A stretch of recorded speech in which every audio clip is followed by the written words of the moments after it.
नमस्कार साथियों, आप लोगों का बहुत बहुत स्वागत है आपके अपने YouTube channel enjoy with RC Singh पे। तो अब तक हम लोग क्लास 9th की मैथ को सॉल्व कर रहे थे। तो यहाँ तक की चर्चा में हम लोगों ने प्रश्नावली 7.1 के 6 सवाल सॉल्व कर लिए थे। अब बारी थी 7वां और 8वां सवाल सॉल्व करने की। इन्हीं दो सवालों के साथ यह प्रश्नावली समाप्त हो जाएगी। तो आइए फिर आज की वीडियो को स्टार्ट कर लेते हैं। तो क्वेश्चन नंबर 7 को देखिए, आपकी स्क्रीन पर दिख रहा होगा। तो इसमें कह रहा है कि ए बी एक रेखाखंड है। ए बी ये नीचे वाला एक रेखाखंड है। पी इसका मध्य बिंदु है। पी इसका मध्य बिंदु जैसे इसने कहा, यानी कि ये ए पी और पी बी दोनों बराबर हैं, इसका मध्य बिंदु है। डी और ई रेखाखंड ए बी के एक ही ओर स्थित हैं। ए बी के एक ही ओर डी और ई ये जो दो पॉइंट हैं, डी और ई रेखाखंड ए बी के एक ही ओर स्थित दो बिंदु हैं। और जो दो एंगल दिए हुए हैं बी ए डी, यानी कि बी ए डी ये वाला एंगल और ए बी ई ये वाला एंगल, दोनों आपस में बराबर दिए हुए हैं। और ये एंगल बराबर दिए हुए है, ये दोनों एंगल बराबर दिए हुए हैं यहाँ पे। तो हमें दर्शाना क्या है कि सिंपली दर्शाना यही है कि जो ट्राइंगल डी ए पी, वो जो खेत में डालते हैं डी ए पी वो वाली नहीं, triangle D A P, D A और ये पी, यहाँ से ये इतना ट्राइंगल, और जो ई बी पी है, ई बी पी यानी कि ये वाला ट्राइंगल, ये दोनों सर्वांगसम है, ये दिखाना है। और दूसरी बात हमें दिखाना है कि ए डी जो है वो बी ई के बराबर है, यानी कि ए डी बोले तो ये वाली रेखा इस वाली रेखा के बी ई के बराबर है। तो आइए पहले इसका डायग्राम बना लेते हैं कॉपी पे, उसके बाद इसको सॉल्व करते हैं। तो यहाँ पे एक लाइन दी हुई है, पहले उसको खींच देते हैं ए बी। तो ये ए बी लाइन है, ए यहाँ पे है पॉइंट बी, इनका मध्य बिंदु जो है वो पी है। ये बात हमें बताई गई है कि मध्य बिंदु पी है। तो इस तरफ से एक रेखा कुछ इस तरफ से यहाँ एक रेखा खींची गई है, और एक रेखा कुछ इसको कट करती हुई इस तरह से खींची गई है। और उसके बाद ये पी पॉइंट से इनको मिलाया गया है। तो कुछ ये इस तरह से डायग्राम बना रही हैं। तो इस तरह से डायग्राम बन रहा है। जो कुछ बच जा रहा है पॉइंट, उनको भी हम लोग नाम दे देते हैं। तो ये पॉइंट बच जाता है डी, और ये पॉइंट हो जाता है ई। बाकी इसमें कुछ चीज़ें दी हुई हैं, जैसे ये वाला एंगल इस वाले एंगल के बराबर है, ये हमें दिया गया है। और ये दोनों एंगल भी बराबर दिए गए हैं, ये वाला और ये वाला एंगल भी बराबर दिया गया है। तो अब देखिए, इसमें हमें कुछ चीज़ें दी गई हैं, तो इसको लिखते हैं दिया गया है, दिया गया है। तो यहाँ पे बेसिकली दिया हुआ है पी ए बी का मध्य बिंदु है, पी ए बी का मध्य बिंदु है।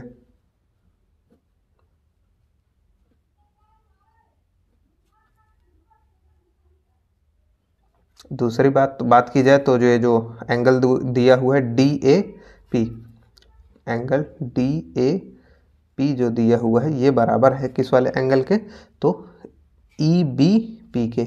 तो एंगल ई बी पी के बराबर है। और ये नीचे जो एंगल ये दोनों बन रहे हैं ये भी बराबर हैं आपस में। तो angle A P E angle बराबर है एंगल बी पी डी के, एंगल बी पी डी के ये बराबर है। ये इतनी चीज़ हमें दिया गया है। अब उसके बाद हमें सिद्ध क्या करना है, तो हमें सिद्ध करना है कि जो ट्रायंगल है उसको बराबर दिखाना है, सिद्ध करना है। तो पहली बात तो हमें क्या सिद्ध करनी है कि जो अपने पास ट्रायंगल डी ए पी बन रहा है, डी ए पी यानी कि ये वाला एंगल डी ए पी, तो इसको हम लोग थोड़ा थोड़ा हाईलाइट कर लेते हैं ताकि ये दिखता रहे। तो यहाँ से इस तरह से हम लोग इसको हाईलाइट कर देते हैं। तो एक ट्रायंगल ये अपना बन रहा है, ये सर्वांगसम है किस ट्रायंगल के, तो ये सर्वांगसम है ट्रायंगल ई बी पी के, ई बी पी के बोले तो ये ई बी पी ये वाला ट्रायंगल। तो उम्मीद है कि यहाँ तक की चर्चा में आपको कोई भी दिक्कत नहीं होगी। तो अब यहाँ से हम लोग हल करना शुरू करते हैं। तो हल लिखते हैं यहाँ पे। तो अब देखिए, ये दोनों ट्रायंगल तो बराबर दिए ही हैं, तो इसको हम लोग मान लेते हैं कि ये x डिग्री है, इसको मान लिया कि x डिग्री है। तो अब देखिए, ये पूरा ट्रायंगल अगर बात करें हम लोग त्रिभुज किसमें, तो सॉरी त्रिभुज यहाँ पे हम लोग लेते हैं DAP और त्रिभुज कौन सा, EBP में, क्योंकि इन्हीं दोनों को सिद्ध करना है तो इन्हीं दोनों में हम लोग जो भी कुछ करने वाले हैं। तो अब देखिए इसमें ये जो एंगल बन रहा है, जो एंगल APD बन रहा है, एंगल यहाँ पे लिखते हैं एंगल APD जो बन रहा है, ये बराबर होगा किसके, तो एंगल किसके बराबर होगा ये, तो एंगल ये जो BPE बन रहा है, BPE या EPB भी कह सकते थे, तो ये दोनों बराबर होंगे। अब कैसे बराबर होंगे, देखिए इसकी अगर बात की जाए तो यहाँ पे अगर दिखाया जाए इसको, तो जो इसमें एंगल ये वाला बन रहा है एंगल APB, तो ये देखिए इसका भी ये इसमें अगर x डिग्री जोड़ा जाए तब ये आएगा, और इसमें अगर x डिग्री जोड़ा जा रहा है। अब यूक्लिड जी ने कहा था कि बराबरों में यदि बराबर को जोड़ा जाए तो दोनों बातें बराबर होती हैं, तो ये दोनों भी इस तरह से बराबर हो जाते हैं। यहाँ पे चाहें तो आप लोग लिख लीजिए, चूँकि ये जो ट्राइंगल APD है ये बेसिकली क्या है, तो ये है जो कि ट्राइंगल बन रहा है APE, एंगल APE में यदि हम लोग x जोड़ दें तब ये मिलता है हमें, और जो एंगल BPE बन रहा है इसमें बेसिकली हम लोग क्या करते हैं, जो एंगल अपने पास ये था DPB, इसमें यदि हम लोग x जोड़ दें और ये दोनों चीज़ें बराबर दी गई थी, तथा यहाँ से लिखते हैं ऐसा कि जो ट्राइंगल अपना था कौन सा, ये APE, ये बराबर था किस वाले ट्राइंगल के, तो सॉरी बार बार ट्राइंगल बोल दे रहे हैं एंगल, तो यहाँ पे DPB के। तो अब ये दोनों बराबर थे, तो अतः जो ये दो एंगल बच जाते हैं ये भी आपस में बराबर होंगे, तो यानी कि जो ट्राइंगल APD है ये बराबर होगा ट्राइंगल BPE के। तो ये यूक्लिड जी ने बताया था, उसके हिसाब से इसको हम लोग लिख सकते हैं। अब उसके बाद यहाँ पे देखिए, तो एक एंगल अपना बराबर हो चुका है इसका। अब उसके बाद देखते हैं अपना नेक्स्ट एंगल। तो देखिए इस वाले ट्राइंगल का ये एंगल और इस वाले ट्राइंगल का ये वाला एंगल बराबर दिया ही है, तो यहाँ पे हम लोग लिख देते हैं सिंपली, इस पे एक ही एंगल बन रहा है तो इसलिए एंगल A बराबर एंगल B, इसको ऐसे ही डायरेक्ट बराबर हम लोग दिखा देते हैं। ऐसा क्यों कह रहे हैं हम लोग, तो ये दिया गया है, तो ये हो जाता है अपनी दूसरी बात। तो अब देखिए अपने पास एक ट्राइंगल है, एक एंगल यहाँ से बराबर मिल गया है, एक एंगल यहाँ से बराबर मिल गया। अब यदि कोई भुजा हमें बराबर मिल जाती है तो हम लोग बिल्कुल बेझिझक होकर कह सकते हैं कि ये दोनों जो ट्राइंगल हैं ये दोनों आपस में सर्वांगसम होंगे। तो आइए फिर जुगाड़ करते हैं एक भुजा को बराबर करने का। तो देखिए इस वाले ट्राइंगल में ये वाली भुजा और इस वाले ट्राइंगल में ये वाली भुजा, यानी कि और ये दोनों भुजाएं बराबर दी गई हैं क्योंकि P जो है वो AB का मध्य बिंदु है। तो यहाँ पे हम लोग लिखते हैं कि AP जो है वो बराबर होगी BP के। ऐसा क्यों, तो यहाँ पे लिखते हैं चूँकि P AB का मध्य बिंदु है, AB का मध्य बिंदु है।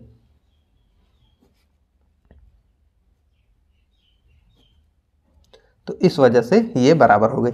अब देखिए यहाँ पे दो एंगल और एक भुजा बराबर हो चुकी है, अतः हम लोग कह सकते हैं कि जो ट्राइंगल अपने पास है DAP वो सर्वांगसम होगा किस वाले एंगल के, तो एंगल वो ट्राइंगल EBP के, तो इस वाले के बराबर होगा।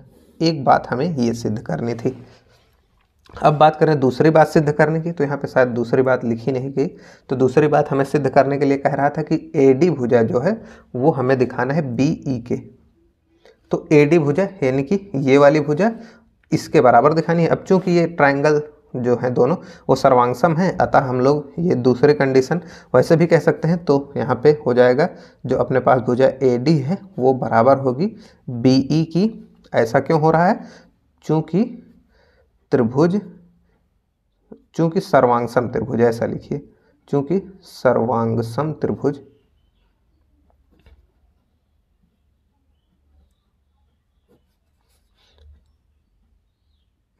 त्रिभुज DAP तथा त्रिभुज EBP की संगत भुजाएं हैं, की संगत भुजाएं हैं। तो ये हो जाती है अपनी दोनों बातें सिद्ध। तो उम्मीद है कि ये पहला प्रश्न आपको अच्छे से समझ में आ गया होगा। तो इस सेशन का ये पहला प्रश्न था, वैसे ये एक्सरसाइज का 7वां प्रश्न था। तो अब आइए सॉल्व करते हैं इस एक्सरसाइज का लास्ट और 8वां प्रश्न जो बुक में दिया गया है। तो अब आपकी स्क्रीन पे क्वेश्चन नंबर 8 दिख रहा होगा। तो इसमें दिया है एक समकोण त्रिभुज ABC है। ABC ये एक समकोण त्रिभुज है जिसमें कोण C समकोण है। ये वाला कोण 90 डिग्री का है। M कर्ण है। कर्ण AB का मध्य बिंदु है, यानी कि ये भुजा इसके बराबर हो जाएगी।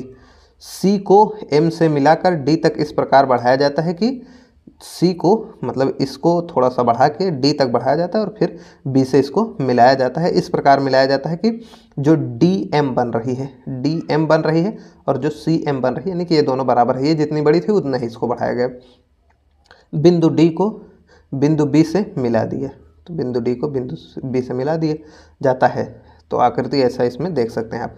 उसके बाद हमें सिद्ध क्या करना है, तो जो ट्रायंगल AMC बन रहा है, यानी कि AMC ये वाला ट्रायंगल और जो ट्रायंगल BMD बन रहा है, BMD ये दोनों सर्वांगसम होंगे आपस में। और यहाँ पे दिखाना है हमें जो DBC है, यानी कि DBC ये वाला एंगल 90 डिग्री दिखाना है। तीसरे पॉइंट में ट्रायंगल DBC ये वाला ट्रायंगल और ACB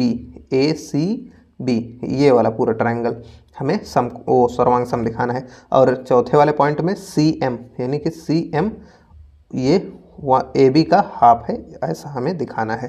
तो आइए फिर इसको पहले कॉपी पे इसका चित्र बनाते हैं, उसके बाद इसको प्रूफ करते हैं। तो यहाँ पे क्वेश्चन नंबर 8 का पहले हम लोग बनाते हैं एक प्यारा सा चित्र। तो कुछ इस तरह से एक रेखा दी गई है और यहाँ से ये एक बेसिकली तो हम लोग डायरेक्ट ऐसे ही बना लेते हैं।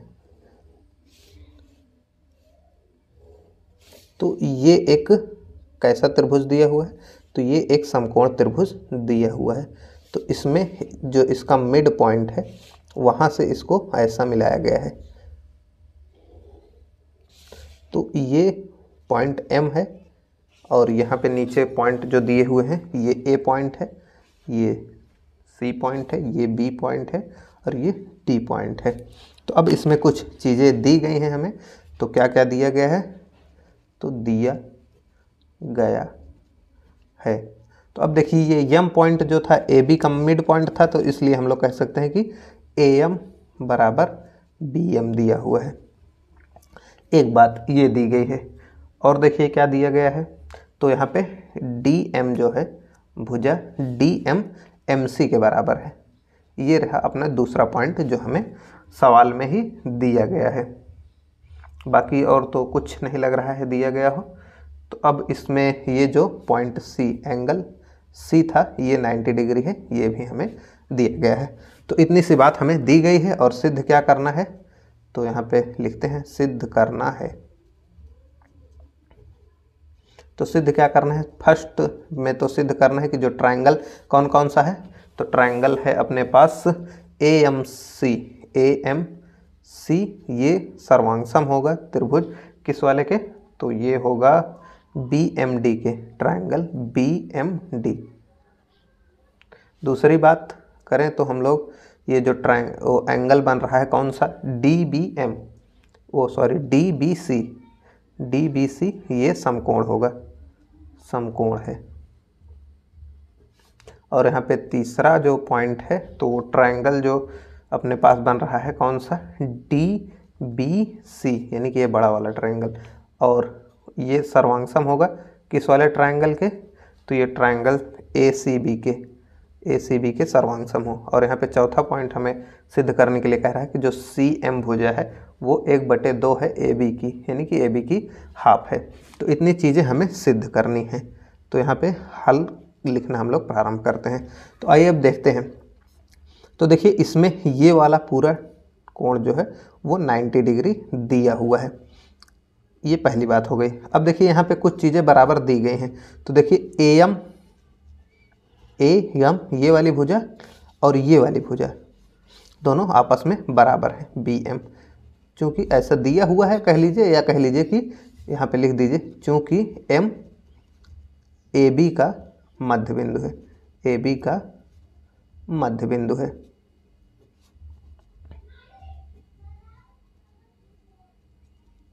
ये हो जाती है पहली बात। अब उसके बाद यहाँ पे DM बराबर MC है, DM बराबर जो है कि MC है, तो ये भी हमें दिया गया है, ये दिया गया है।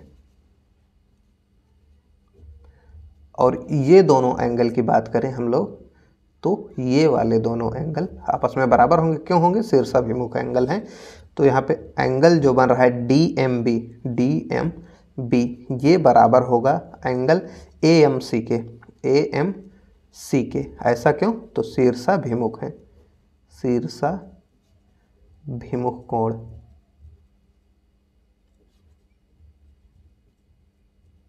ये दोनों शीर्षाभिमुख कोण हैं, तो ये हो जाता है। तो अब देखिए यहाँ पे दो भुजाओं को हमने बराबर दिखा दिए, एक कोण बराबर दिखा दिए। तो अब इसलिए हम लोग कह सकते हैं कि जो ट्रायंगल अपना बन रहा है कौन सा? AMC। देखिए इसी की तो भुजाओं को हमने बराबर दिखाया, ये भुजा इसके बराबर थी, ये भुजा इसके बराबर, तो इन दोनों भुजाओं को बराबर दिखा दिया और ये ट्रायंगल। तो इसी त्रिभुज में हम लोग ऑपरेशन लगाए थे, तो ये दोनों त्रिभुज आपस में सर्वांगसम हो जाते हैं। तो ये दोनों त्रिभुज आपस में सर्वांगसम हो गए, BMD ये जो था। अब जैसे ही ये त्रिभुज सर्वांगसम हुआ तो अब इनकी संगत भुजाएं, तो देखिए इस वाली भुजा की संगत भुजा ये वाली थी, इस वाली भुजा की संगत भुजा ये वाली थी, ये तो बराबर हो ही जाती हैं। अब बची हुई भुजाएं भी बराबर हो जाती हैं, यानी कि अतः हम लोग इसके हिसाब से कुछ पॉइंट और यहाँ पे निकाल सकते हैं कि ये वाली भुजा जो अपने पास AC है वो बराबर हो जाएगी किसके? DB के, ये बराबर हो जाएगी। और जो ये वाला एंगल बन रहा है ये वाला इस वाले एंगल के बराबर हो जाएगा। क्यों? क्योंकि संगत कोण भी बराबर हो जाते हैं, संगत भुजाएं तो बराबर हो ही जाती हैं, संगत कोण भी बराबर हो जाते हैं। तो यहाँ पे हम लोग लिख देते हैं जो एंगल DB और M ये बन रहा है, ये एंगल बराबर होगा M एंगल जो MAC बन रहा है इसके। और ये वाला एंगल किसके बराबर हो जाएगा? तो ये वाला एंगल इस वाले एंगल के बराबर हो जाएगा, यानी कि जो एंगल बन रहा है कौन सा? तो BDM ये बराबर हो जाएगा एंगल किस वाले के? तो ये नीचे वाला एंगल MCA के। ऐसा तीनों इसीलिए हो रहे हैं क्योंकि अब ट्रायंगल जो है अपना AMC ये सर्वांगसम हो गया है किस वाले के? BMD के। तो देखिए अब दो त्रिभुज सर्वांगसम हो जाते हैं तो इतनी बातें उसमें से निकल कर आती हैं सामने। तो अब उसके बाद हमको जो पहला पार्ट था वो तो सिद्ध हो चुका है, इसको यहाँ पे हम लोग ब्रैकेट में बंद कर देते हैं ताकि नज़र आता रहे।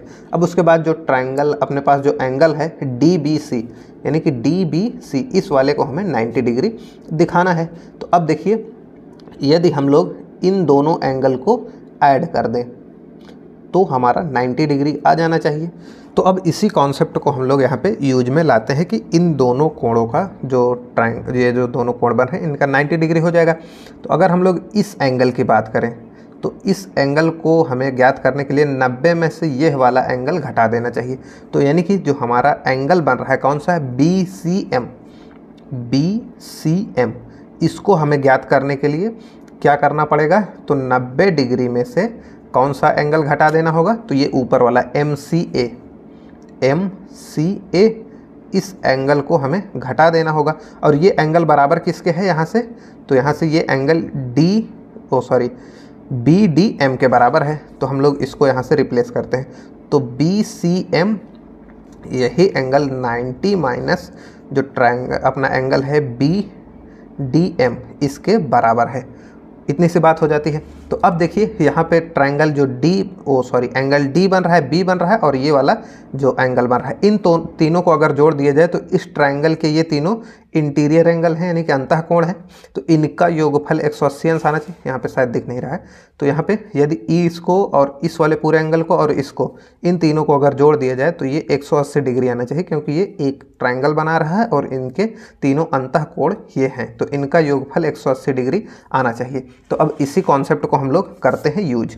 तो यहाँ कौन कौन सा एंगल है अपने पास, तो अपने पास जो एंगल है BDM, तो जो अपने पास एंगल है BDM, ये वाले एंगल में हम लोग जोड़ रहे हैं कौन सा एंगल, तो यहाँ से हम लोग जोड़ रहे हैं ये वाला एंगल CBD। तो जो एंगल है CBD इसको जोड़ा, और उसके बाद अपने पास ये वाला एंगल है तो BCM, इसमें जोड़ देते हैं एंगल BCM। इन सभी को जोड़ने पर 180 डिग्री आना चाहिए। तो इतनी सी बात हो जाती है। अब उसके बाद देखिए, तो अब ये वाला देखिए, ये एंगल BCM, तो यहाँ BCM की वैल्यू कितनी है 90 माइनस BDM, इसको पुट करते हैं यहाँ पे।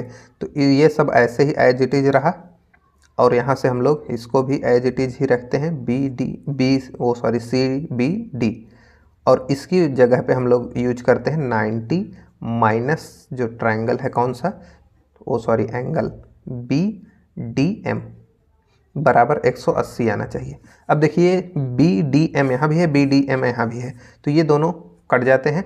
अब उसके बाद बचा क्या, तो अपने पास बचा एंगल CBD, ये 90 डिग्री उधर जाके घट के ये बच गया 90 डिग्री। तो बेसिकली यही हमें ज्ञात करना था, इसी को हमें समकोण दिखाना था। तो यहाँ पे जो सिद्ध करने वाला पार्ट में लिखा था CBD, उल्टा लिख दिया गया था, DBC लिख दिया गया है, यहाँ पे CBD, तो बात वही है। तो दोनों, तो ये एक पार्ट भी यहाँ से सिद्ध हो जाता है कि ये भी 90 डिग्री है। अब ये भी हमें 90 डिग्री हमने सिद्ध कर दिया है। तो अब जो अपना तीसरा पार्ट, इसको सिद्ध करना है, तो हमें देखिए इसमें कुछ चीज़ें वैसे दिख रही हैं। तो देखिए ये दोनों एंगल तो 90 डिग्री हो गए, तो ये दोनों एंगल बराबर हो गए। ये वाली लाइन इसमें उभयनिष्ठ है ही, और ये जो दोनों लाइन बच रही हैं DB और AC, इसको हम लोग, ये दोनों त्रिभुज चूँकि सर्वांगसम थे तो इसलिए यहाँ पे हम लोग इसको बराबर कह ही सकते हैं। तो हमारे पास कंडीशन मौजूद है कि एक एंगल इनका बराबर है और दो भुजाएं भी इनकी बराबर हैं, तो उसी को लिख कर यहाँ पे हम लोग दिखा देते हैं। तो देखिए सबसे पहली बात तो अपने पास AC जो है वो बराबर है किसके, तो DB के। ये एक पार्ट यहाँ से हम लोग कह सकते हैं, तो यहाँ से लिख लिया गया है। तो आप लोग चाहें तो यहाँ पे भी लिख सकते हैं, चूँकि ट्राइंगल जो AMC है ये सर्वांगसम त्रिभुज है BMD के, तो ये दोनों भुजाएं आपस में बराबर हो गई। अब उसके बाद देखिए ये एंगल B और एंगल C 90 डिग्री है, तो ऐसे ही डायरेक्ट लिखिए एंगल B बराबर एंगल C, ये दोनों समकोण हैं।